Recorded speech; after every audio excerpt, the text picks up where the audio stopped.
నజాతు కామః కామానాముపభోగేన శామ్యతి హవిషా కృష్ణవర్త్మేవ భూయ ఏవాభివర్ధతే అంటాడు. అద్భుతమైన శ్లోకం ఇది, యయాతి చెప్పిన వేదాంత రహస్యం. ఓ చోట యజ్ఞగుండం ఉందిట. ఆ యజ్ఞగుండంలో నిప్పు భగభగమంటోంది.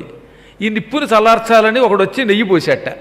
నెయ్యి పోస్తే యజ్ఞగుండంలో ఏమవుతుంది? భగ భగ భగ మండుతున్న యజ్ఞగుండంలో నెయ్యి పోయగానే ఇంకా బొగ్గున మండింది.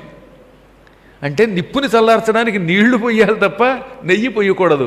నెయ్యి పోసే కొద్దీ నిప్పు ఇంకా పెరుగుతుంది, మంట పెరుగుతుంది. ఇంధనం పోసే కొద్దీ మంటలు పెరుగుతాయి. కోరికలు కూడా అటువంటివే, తీర్చుకునే కొద్దీ పెరుగుతాయి, తరగవు. అందువల్ల ఎక్కడో చోట దానికి ఫుల్ స్టాప్ పెట్టాలి. ఈ కోరికలు తీర్చుకోవడం ఉందే అటువంటిది. ఎటువంటిది అంటే ఇంధనం లాంటిది. కామమేమో అగ్ని, తీర్చుకోవడం ఇంధనం. ఇంధనం పోసే కొద్దీ మంట మండుతుంది, తీర్చుకునే కొద్దీ కోరికలు పెరుగుతూనే ఉంటాయి. మీరు చూడండి, ఒక ఇల్లు లేకపోతే ఒక ఇల్లు కావాలంటాడు. ఇల్లు వచ్చాక రెండు, రెండు వచ్చాక మూడు, మూడు వచ్చాక గుంటూరు, గుంటూరు వచ్చాక మళ్ళీ మొత్తం విజయవాడ, మధ్యలో మంగళగిరి, ఇలా మొత్తం వచ్చేసింది అనుకోండి.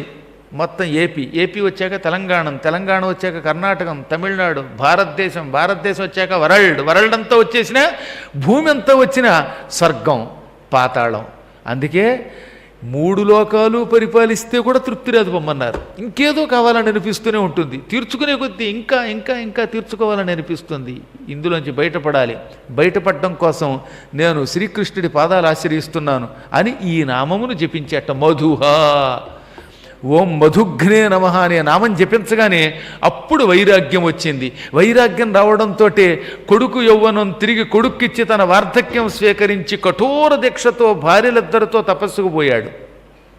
భార్య ఎలాగో దేవయాని గొప్పది కనుక స్వర్గలోకానికి శరీరంతో వెళ్ళిపోయింది. ఈయన శర్మిష్ఠతో కలిసి శరీరం పోయేదాకా ఆహారం విడిచిపెట్టి తపస్సు చేసి చివరికి దివ్య శరీరం ధరించి స్వర్గానికి వెళ్ళిపోయాడు. అంత పూర్వం ఆయన యజ్ఞాలు చేసేటండి. వెళ్ళిపోయే ముందు అసలు దాని గురించి చెబుతూ ఉంటే మతిపోతుందనమాట. అది ఈ ఒక్క నామం యొక్క గొప్పతనం. మధుహా నామం వల్ల వైరాగ్యం వచ్చి